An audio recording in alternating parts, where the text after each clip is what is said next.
ആദ്യം തന്നെ ഈ എഗ്രിമെന്റ് ഇന്ത്യൻ കമ്പനികളെ ഹെൽപ്പ് ചെയ്യാൻ പോകുന്നത് എങ്ങനെയാണ് സിമ്പിൾ ആയിട്ട് മനസ്സിലാക്കാം. എഗ്രിമെന്റ് സൈൻ ചെയ്തു. ഇവിടെ ഇന്ത്യക്ക് കിട്ടുന്ന മെയിൻ ബെനിഫിറ്റ്സ് എന്തൊക്കെയാണ്? അതുപോലെ തന്നെ ന്യൂസിലൻഡിൽ നിന്നുള്ള 75% പ്രോഡക്ട്സിനെ ഇന്ത്യയിലേക്ക് ടാക്സ് ഫ്രീ ആയിട്ട് ഏതൊക്കെ സെക്ടറുകൾക്കാണ് ഈ ഒരു നേട്ടം ഉണ്ടാകുന്നത്? ഈ അടുത്ത ദിവസമാണ് ഇന്ത്യ ന്യൂസിലൻഡ് ഫ്രീ ട്രേഡ് എഗ്രിമെന്റിനെ കുറിച്ചിട്ടുള്ള ഒരു ആർട്ടിക്കിൾ ഞാൻ വായിക്കാനിടയായത്. ഏതൊരു പ്രധാനമന്ത്രിയും മറ്റു രാജ്യങ്ങളിൽ എത്തുമ്പോൾ ഉണ്ടാക്കുന്ന ഒരു ട്രേഡ് എഗ്രിമെന്റ് മാത്രമായിട്ടാണ് ഞാൻ ആ ഒരു ട്രേഡ് എഗ്രിമെന്റിനെ കണ്ടത്. പക്ഷേ വളരെ ഇമ്പോർട്ടന്റ് ആയിട്ടുള്ള കുറച്ച് കാര്യങ്ങൾ അതിനകത്ത് നമുക്ക് മനസ്സിലാക്കാൻ കഴിയും. തീർച്ചയായിട്ടും ഒരുപാട് കമ്പനികൾ വരും വർഷങ്ങളിൽ വലിയ ഓപ്പർച്യൂണിറ്റികൾ ഉണ്ടാക്കാനും വലിയ ലാഭം ഉണ്ടാക്കാനും സാധ്യതകളുള്ള ഒരു വമ്പൻ ഓപ്പർച്യൂണിറ്റിയാണ് ഇവിടെ തുറന്നു കിട്ടിയിരിക്കുന്നത്.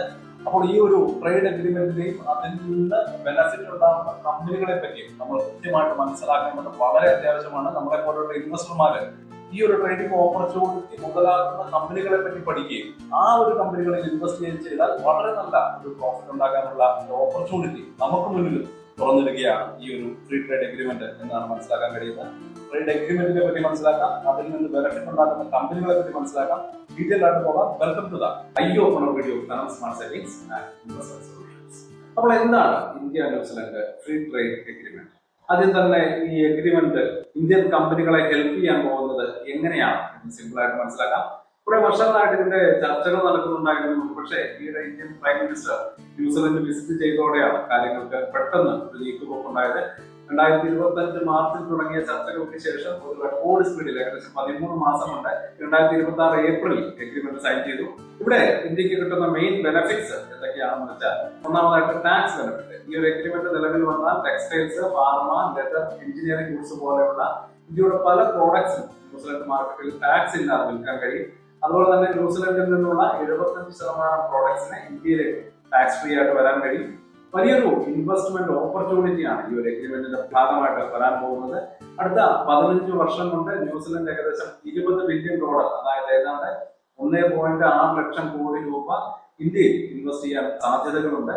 മൂന്നാമതായിട്ട് പ്രൊഫഷണലുകൾക്ക് തൊഴിലവസരങ്ങൾ ലഭിക്കുന്നു. IT, ഹെൽത്ത് കെയർ, എഞ്ചിനീയറിംഗ് പോലെയുള്ള ഫീൽഡുകളിലെ 5000 ഇന്ത്യൻ പ്രൊഫഷണലുകൾക്ക് ന്യൂസിലൻഡിൽ വർക്ക് വിസ കൊടുക്കാൻ ഈ എഗ്രിമെന്റിൽ ധാരണയായിട്ടുണ്ട്. അപ്പോ നമ്മുടെ കർഷകർക്ക് പ്രൊട്ടക്ഷൻ ലഭിക്കുന്ന ഒരു കാര്യം കൂടെ പറയാനുണ്ട്. ഡയറി പ്രൊഡക്ട്സ്, ഷുഗർ പോലെയൊക്കെയുള്ള ചില പ്രധാനപ്പെട്ട അഗ്രികൾച്ചറൽ പ്രോഡക്ട്സിനെ ഇന്ത്യ ഈ എഗ്രിമെന്റിലെ ടാക്സ് ഇളവിൽ നിന്ന് ഒഴിവാക്കിയിട്ടുണ്ട്. ഇത് നമ്മുടെ ലോക്കൽ ഫാർമേഴ്സിന്റെ ഇൻട്രസ്റ്റ് പ്രൊട്ടക്ട് ചെയ്യാൻ വേണ്ടിയാണ്. അപ്പോൾ ഈ ഒരു എഗ്രിമെന്റിലൂടെ 2030 ആകുമ്പോഴേക്കും രണ്ട് രാജ്യങ്ങളും തമ്മിലുള്ള ട്രേഡിംഗ് ഏതാണ്ട് ഇരട്ടിയായേക്കും. ഏകദേശം $7 ബില്യൺ ന്യൂസിലൻഡ്, അതായത് 35,000 കോടി രൂപ എത്തിക്കുന്നതാണ് ലക്ഷ്യം. അപ്പൊ ഏതൊക്കെ സെക്ടറുകൾക്കാണ് ഈ ഒരു നേട്ടം ഉണ്ടാകുന്നത് എന്ന് മനസ്സിലാക്കേണ്ടതുണ്ട്. ഈ ഒരു എഗ്രിമെന്റ് ചില ഇന്ത്യൻ ഇൻഡസ്ട്രികൾക്ക് വലിയൊരു ബൂസ്റ്റാണ് കൊടുക്കുന്നത്. എസ്പെഷ്യലി എക്സ്പോർട്ടിനെ ഡിപ്പെൻഡ് ചെയ്യുന്ന സെക്ടറുകൾക്കാണ് ഏറ്റവും വലിയ ഒരു ബെനിഫിറ്റ് ലഭിക്കുന്നത്. നമുക്ക് നോക്കുകയാണെങ്കിൽ ടെക്സ്റ്റൈൽസ്, അപ്പാരലാണ് ഏറ്റവും കൂടുതൽ ബെനിഫിറ്റ് ലഭിക്കുന്ന ഒരു ഇൻഡസ്ട്രി. ന്യൂസിലൻഡിലേക്കുള്ള ഇമ്പോർട്ട് ഡ്യൂട്ടി ഒഴിവാക്കുന്നത് തിരുപ്പൂർ, സൂറത്ത് പോലെയുള്ള ഹബ്ബുകളിലെ കമ്പനികൾക്ക് വലിയൊരു ഓപ്പർച്യൂണിറ്റിയാണ്. അതേപോലെ തന്നെ ബെനിഫിറ്റ് ലഭിക്കുന്ന മറ്റൊരു വിഭാഗമാണ് pharmaceuticals and medical devices. Indian മരുന്നുകൾക്ക് ന്യൂസിലൻഡ് മാർക്കറ്റിൽ പെട്ടെന്ന് അപ്രൂവൽ കിട്ടാനും കുറഞ്ഞ കോസ്റ്റിൽ വിൽക്കാനും കഴിയും. അതുപോലെ തന്നെ ലെതർ ആൻഡ് ഫുട്വെയർ, ആഗ്ര പോലെയുള്ള സെന്ററുകളിലെ ലെതർ പ്രോഡക്ട്സ് ഉണ്ടാക്കുന്ന കമ്പനികൾക്ക് ഗ്ലോബൽ മാർക്കറ്റിൽ കോമ്പറ്റീഷൻ കൂടും. അതുപോലെ തന്നെ engineering goods, auto components, industrial machineries ഒക്കെ കൂടുതൽ എക്സ്പോർട്ട് ചെയ്യാൻ ഹെൽപ്പ് ചെയ്യും. തീർച്ചയായിട്ടും അത്തരത്തിലൊരു വലിയ വരുമാനം ഉണ്ടാക്കാൻ നമ്മുടെ കമ്പനികൾക്ക് സാധ്യമാകും. അതുപോലെ തന്നെ agro processing and marine products, process ചെയ്ത ഫുഡിനും സീ ഫുഡിനും ഒക്കെ ഒരു പുതിയ മാർക്കറ്റ് കൂടി തുറന്നു കിട്ടുകയാണ്. അപ്പോൾ ഈ ഒരു ബെനിഫിറ്റ്സ് റിഫ്ലക്ട് ചെയ്യാൻ ചാൻസ് ഉള്ള 25 സ്റ്റോക്കുകൾ ഏതൊക്കെയാണ് എന്ന് നമുക്ക് ഡീറ്റെയിൽ ആയിട്ട് നോക്കാം. ഓരോ സെക്ടറുകളിലും ഏതൊക്കെ സ്റ്റോക്കുകൾക്കാണ് ഈ ഒരു ബെനിഫിറ്റ് ലഭിക്കുന്നത്. അപ്പോൾ ആ സ്റ്റോക്കുകളിൽ നമുക്കൊന്ന് ഇൻഡിവിജ്വൽ ആയിട്ട് അനലൈസ് ചെയ്ത് നോക്കണം. എന്നിരുന്നാലും ആ സെക്ടറിലെ സ്റ്റോക്കുകൾ ഏതൊക്കെയാണെന്ന് നമുക്ക് പറഞ്ഞു നോക്കാം. നിങ്ങളത് ഡീറ്റെയിൽ ആയിട്ട് അതിന്റെ ടെക്നിക്കലും ഫണ്ടമെന്റലും ഡേറ്റ അനലൈസ് ചെയ്തതിനു ശേഷം മാത്രം നിങ്ങളുടെ പോർട്ട്ഫോളിയോയിലേക്ക് ആഡ് ചെയ്യുക, അല്ലെങ്കിൽ നിങ്ങളുടെ വാച്ച് ലിസ്റ്റിലേക്ക് ആഡ് ചെയ്യുക. അപ്പോൾ നിങ്ങളുടെ ആ പോർട്ട്ഫോളിയോ മാറ്റിമറിക്കാൻ സാധ്യതയുള്ള ആ 25 സ്റ്റോക്കുകൾ ഏതൊക്കെയാണ് നമുക്ക് നോക്കാം. അപ്പൊ 5 പ്രധാനപ്പെട്ട സെക്ടറുകളായിട്ടാണ് ഈ ഒരു സ്റ്റോക്കുകളെ തരംതിരിച്ചിരിക്കുന്നത്. ഓരോ കമ്പനിക്കും ഈ എഗ്രിമെന്റ് വഴി എങ്ങനെ ബെനിഫിറ്റ് കിട്ടാം എന്ന് നോക്കാം. ഒന്നാമത്തെ ഒരു സെക്ടർ ഫാർമസ്യൂട്ടിക്കൽസ് ആണ്. ന്യൂസിലൻഡ് ഒരു ഹൈ ക്വാളിറ്റി മാർക്കറ്റ് ആണ്. അതുകൊണ്ട് തന്നെ നല്ല ട്രാക്ക് റെക്കോർഡുള്ള ഇന്ത്യൻ ഫാർമ കമ്പനികൾക്ക് ഇവിടെ നല്ല സ്കോപ്പ് ഉണ്ട്. അതുകൊണ്ട് തന്നെ ഒന്നാമതായിട്ട് സൺഫാർമ ഇന്ത്യയിലെ ഏറ്റവും വലിയ ഫാർമ കമ്പനിയാണ്. ന്യൂസിലൻഡിൽ ഡ്യൂട്ടി ഇല്ലാതെ മരുന്ന് വിൽക്കാൻ പറ്റുന്നത് ഇവിടെ ഒരു എക്സ്പോർട്ട് റവന്യൂ കൂട്ടാൻ ഹെൽപ്പ് ചെയ്യും. തീർച്ചയായിട്ടും ഈ ഒരു സ്റ്റോക്കിന്റെ ഇപ്പോഴത്തെ ഒരു ഫണ്ടമെന്റൽ അതുപോലെ തന്നെ ടെക്നിക്കൽ ഡീറ്റെയിൽസ് നിങ്ങൾ കൃത്യമായിട്ട് അനലൈസ് ചെയ്തതിന് മാത്രം ഇൻവെസ്റ്റ്മെന്റിലേക്ക് പോവുക. അപ്പം അത് സൺഫാർമയ്ക്ക് കുറച്ച് നെഗറ്റീവ് ഇൻഫർമേഷൻസ് നിലവിലുണ്ട്. എന്നിരുന്നാലും ആ ഒരു കമ്പനിയുടെ ട്രാക്ക് റെക്കോർഡും അതുപോലെ തന്നെ കമ്പനിയുടെ ഒരു ക്വാളിറ്റിയും സൈസും ഒക്കെയാണ് ഈ സൺഫാർമയെ നമ്മുടെ ലിസ്റ്റിലെ ആദ്യത്തെ കമ്പനിയായിട്ട് സെലക്ട് ചെയ്യാനുള്ള കാരണം. നമുക്ക് രണ്ടാമത്തെ കമ്പനി നോക്കാം, ഡോക്ടർ റെഡ്ഡീസ് ലബോറട്ടറീസ്. ഡെവലപ്ഡ് മാർക്കറ്റുകളിൽ നല്ല പ്രസൻസ് ഉള്ള ഡോക്ടർ റെഡ്ഡീസിന് ന്യൂസിലൻഡിലെ റെഗുലേറ്ററി അപ്രൂവൽസ് ഈസി ആയിട്ട് കിട്ടാനും മാർക്കറ്റ് ഷെയർ കൂട്ടാനും കഴിയും. അതുപോലെ തന്നെ സിപ്ല കുറഞ്ഞ കോസ്റ്റിൽ ക്വാളിറ്റിയുള്ള മരുന്നുകൾ ഉണ്ടാക്കുന്ന സിപ്ലയ്ക്ക് ഡ്യൂട്ടി ഇല്ലാതാക്കുന്നത് ന്യൂസിലൻഡ് മാർക്കറ്റിൽ കൂടുതൽ കോമ്പറ്റീറ്റീവ് ആവാൻ സാധ്യമാകും. അതുപോലെ തന്നെ ലുപ്പിൻ നല്ലൊരു ഗ്ലോബൽ സപ്ലൈ ചെയ്യുന്ന ലുപ്പിന് ഈ ഒരു അവസരം വെച്ച് ന്യൂസിലാൻഡിലേക്കുള്ള എക്സ്പോർട്സ് കൂട്ടാൻ സാധിക്കും. അഞ്ചാമതായിട്ട് അരബിന്ദോ ഫാർമ. US യൂറോപ്യൻ മാർക്കറ്റുകളിൽ വലിയ എക്സ്പോർട്സ് ഉള്ള അരബിന്ദോയ്ക്ക് ഒരു പുതിയ മാർക്കറ്റ് എന്ന നിലയിൽ ന്യൂസിലൻഡ് ഒരു എക്സ്ട്രാ ഇൻകം സോഴ്സ് ആകാൻ സാധ്യതയുണ്ട്. അപ്പോൾ നമുക്ക് ആ ഒരു ഫാർമസ്യൂട്ടിക്കൽ സെക്ടറിലെ 5 സ്റ്റോക്കുകളെ നമ്മൾ മനസ്സിലാക്കി. ഇനി അടുത്ത സെക്ടറിലേക്ക് കിടക്കാം. Sector 2 textiles and apparels. നൂല് മുതൽ റെഡിമെയ്ഡ് ഡ്രസ്സുകൾ വരെ ഉണ്ടാക്കുന്ന കമ്പനികൾക്ക് നല്ലൊരു ഓപ്പർച്യൂണിറ്റിയാണ്. അപ്പോൾ നമുക്ക് ഒന്നാമത്തെ കമ്പനി നോക്കാം, റെയ്മണ്ട്. ന്യൂസിലൻഡിൽ നിന്ന് കമ്പനി പോലെയുള്ള മെറ്റീരിയൽസിന്റെ ഇമ്പോർട്ട് ഡ്യൂട്ടി കുറയുന്നത് കൊണ്ട് തന്നെ റെയ്മണ്ടിന്റെ പ്രൊഡക്ഷൻ കോസ്റ്റ് കുറയാൻ അതുപോലെ തന്നെ പ്രോഫിറ്റ് കൂടാൻ ഹെൽപ്പ് ചെയ്തേക്കാം. അതുപോലെ തന്നെ രണ്ടാമത്തെ കമ്പനി അരവിന്ദ് ലിമിറ്റഡ് ആണ്. ഡെനിം പോലെയുള്ള ഫാബ്രിക്സിന്റെ മെയിൻ എക്സ്പോർട്ടർമാരായിരുന്ന അരവിന്ദിന് ന്യൂസിലൻഡിൽ നിന്ന് കൂടുതൽ ഓർഡറുകൾ കിട്ടാൻ ചാൻസ് ഉണ്ട്. അതുപോലെ തന്നെ വത്സ്മാൻ ടെക്സ്റ്റൈൽസ് ഇന്ത്യയിലെ ഒരു ലീഡിംഗ് ടെക്സ്റ്റൈൽ മാനുഫാക്ചറർ ആണ്. അവരുടെ എക്സ്പോർട്സ് കൂടാൻ ഈ ഒരു എഗ്രിമെന്റ് ഹെൽപ്പ് ചെയ്തത്. അതുപോലെ തന്നെ KPR മിൽസ് ഗാർമെന്റ് സെക്ടറിൽ സ്ട്രോങ് ആയിട്ടുള്ള KPR മില്ലിന് ഈ ഒരു ഡ്യൂട്ടി ഫ്രീ ബെനിഫിറ്റ് പുതിയ ബിസിനസ് ഓപ്പർച്യൂണിറ്റികൾ കൊണ്ടുവന്നേക്കാം. അവസാനമായിട്ട് വെൽസ്പൺ ലിവിംഗ്.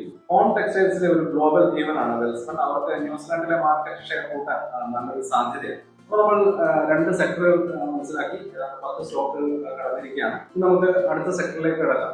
അതിന് മുമ്പ് വളരെ ഇമ്പോർട്ടന്റ് ആയിട്ടുള്ള കാര്യം, നമ്മുടെ ഈ ഒരു ടൈപ്പ് ഓഫ് വീഡിയോസ് നിങ്ങൾക്ക് ഇഷ്ടപ്പെടുന്നുണ്ടെങ്കിൽ തീർച്ചയായിട്ടും ചാനൽ ഒന്ന് സബ്സ്ക്രൈബ് ചെയ്യുക. അതുപോലെ തന്നെ വീഡിയോയ്ക്ക് ഒരു ലൈക്ക് കൂടെ കൊടുക്കുക. നിങ്ങളുടെ കൂടുതൽ ഇൻവെസ്റ്റിംഗ് ഫ്രണ്ട്സിന് ഈ ഒരു വീഡിയോ ഫോർവേഡ് ചെയ്ത് കൊടുക്കാൻ മറക്കല്ലേ. അപ്പോൾ നമുക്ക് അടുത്ത സെക്ടറിലേക്ക് കിടക്കാം, ലെതർ ആൻഡ് ഫുട്വെയർ. ചെരുപ്പുകൾക്കും മറ്റ് ലെതർ പ്രോഡക്ട്സിനും ഒരു പുതിയ മാർക്കറ്റാണ് തുറന്നു കിട്ടുന്നത്. അപ്പോൾ അവിടെ നമുക്ക് 11ാമത്തെ സ്റ്റോക്കിലേക്ക് കിടക്കാം. ഈ ഒരു സെക്ടറിലെ 1ാമത്തെ സ്റ്റോക്ക് റിലാക്സോ ഫുട്വെയർ. ഇന്ത്യയിലെ ഏറ്റവും വലിയ ഫുട്വെയർ കമ്പനികളിൽ ഒന്നാണ് റിലാക്സോ. അവരുടെ പ്രോഡക്ട്സ് ന്യൂസിലൻഡിലേക്ക് എക്സ്പോർട്ട് ചെയ്യാൻ നല്ലൊരു ചാൻസ് ആണ്. അതുപോലെ തന്നെ മിർസ ഇന്റർനാഷണൽ ലെതർ ഫുട്വെയറിന്റെ ലീഡിംഗ് എക്സ്പോർട്ടർ ആണ്. അവർക്ക് ഡ്യൂട്ടി ഒഴിവാകുന്നത് വലിയൊരു ബെനിഫിറ്റ് ആവും. അതുപോലെ തന്നെ ബാറ്റ ഇന്ത്യ മെയിനായിട്ടും ഡൊമസ്റ്റിക് മാർക്കറ്റിൽ ഫോക്കസ് ചെയ്യുന്ന ബാറ്റയ്ക്ക് ഈ ഒരു എഗ്രിമെന്റ് പുതിയ എക്സ്പോർട്ട് ചാൻസുകൾ കൊടുത്തേക്കുകയാണ്. അപ്പൊ നമുക്ക് അടുത്ത സെക്ടറിലേക്ക് കിടക്കാം, എഞ്ചിനീയറിംഗ് ആൻഡ് ഓട്ടോ കോമ്പോണൻസ്. ഇന്ത്യയിൽ ഉണ്ടാക്കുന്ന മെഷീനറികൾക്കും ഓട്ടോ പാർട്സിനും പുതിയ ഡിമാൻഡ് വന്നേക്കാം. അത് ബെനിഫിറ്റ് ആവുന്ന ചില കമ്പനികളെയാണ് ഇനി നമ്മൾ പരിചയപ്പെടുന്നത്. അതായത് ഭാരത് ഫോർജ്. ഓട്ടോ പാർട്സിന്റെ ലോകത്തിലെ തന്നെ ഒരു ടോപ്പ് മാനുഫാക്ചർ ആണ് ഭാരത് ഫോർജ്. അവർക്ക് ന്യൂസിലൻഡിൽ നിന്ന് പുതിയ ഓർഡറുകൾ കിട്ടാൻ ചാൻസ് ഉണ്ട്. അതുപോലെ തന്നെ കമിൻസ് ഇന്ത്യ എഞ്ചിനും ജനറേറ്ററും ഒക്കെ ഉണ്ടാക്കുന്ന കമ്പനീസിന് ഈ ഡ്യൂട്ടി ഫ്രീ എൻട്രി ന്യൂസിലൻഡ് മാർക്കറ്റിൽ ഒരു പുതിയ എൻട്രി തുറന്നു കൊടുത്തേക്കും. അതുപോലെ തന്നെ മദർസൺ സുനി, ലോകത്തിലെ ഏറ്റവും വലിയ ഓട്ടോമോട്ടീവ് പാർട്സ് കമ്പനികളിൽ ഉണ്ടായിട്ടുള്ള മദർസണിന് ന്യൂസിലൻഡിലേക്കുള്ള എക്സ്പോർട്ട് കൂട്ടാൻ നല്ല സാധ്യതകളുണ്ട്. അതുപോലെ തന്നെ ബാലകൃഷ്ണ ഇൻഡസ്ട്രീസ് ഓഫ്-ഹൈവേ ടയറുകൾ ഉണ്ടാക്കുന്നവർക്ക് അഗ്രികൾച്ചറിന് ഇമ്പോർട്ടൻസ് ഉള്ള ന്യൂസിലാൻഡിൽ നല്ലൊരു മാർക്കറ്റ് ലഭിക്കാൻ സാധ്യതയുണ്ട്. അതുപോലെ തന്നെ ALA എഞ്ചിനീയറിംഗ്, മൈനിങ്, സിമെന്റ് ഇൻഡസ്ട്രിക്കുള്ള പാർട്സ് ഇവയൊക്കെ ഉണ്ടാക്കുന്ന കമ്പനിക്ക് ന്യൂസിലാൻഡിന്റെ ഇൻഡസ്ട്രി നല്ല ഒരു ഡിമാൻഡ് കിട്ടാൻ സാധ്യതയുണ്ട്. അപ്പൊ ഇനി നമ്മുടെ അവസാനത്തെ സെക്ടറിലേക്ക് കിടക്കാം, IT ആൻഡ് മറ്റ് സർവീസുകൾ. ഇൻഡയറക്റ്റ് ബെനിഫിറ്റ് ലഭിക്കുന്ന കമ്പനികളെയാണ് ഈ മറ്റ് സർവീസുകൾ നമ്മൾ നോക്കാൻ പോകുന്നത്. അപ്പൊ ഈ സെക്ടറുകൾക്ക് നേരിട്ടുള്ള ടാരിഫ് ബെനിഫിറ്റ്സ് കിട്ടാൻ സാധ്യതയില്ല. പക്ഷേ എക്കണോമിക് കോർപ്പറേഷനും ഇൻവെസ്റ്റ്മെന്റും ഒക്കെ കൂടുമ്പോൾ ഇൻഡയറക്റ്റ് ആയിട്ട് ബെനിഫിറ്റ് ലഭിച്ചേക്കാം.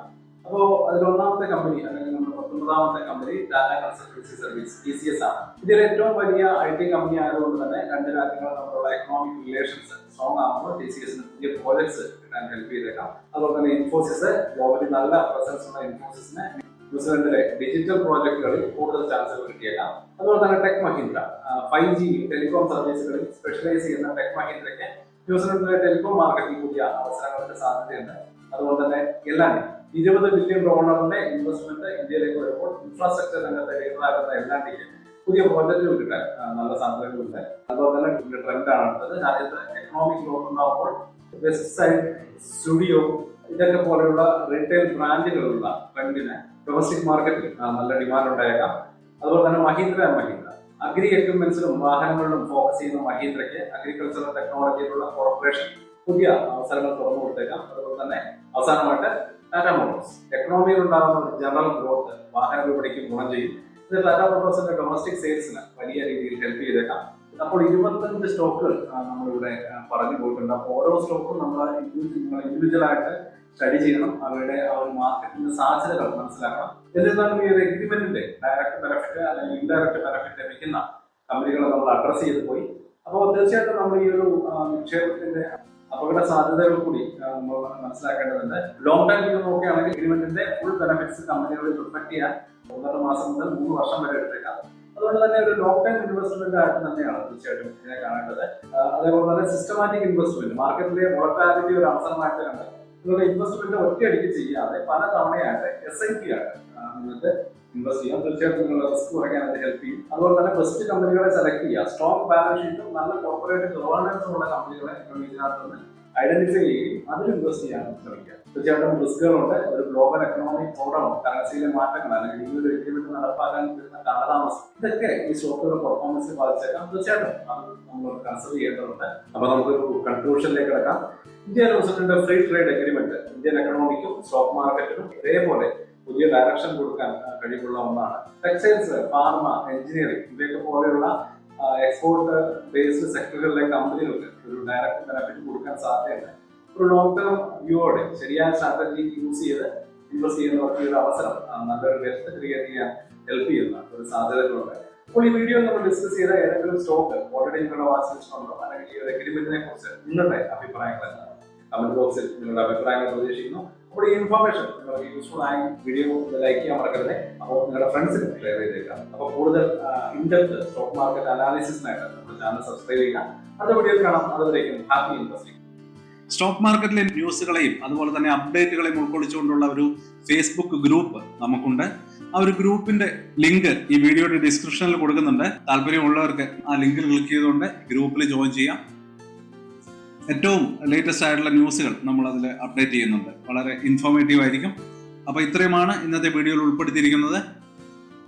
പുതിയ ന്യൂസുകളുമായിട്ട് നാളെ വീണ്ടും വരാം. ബൈ.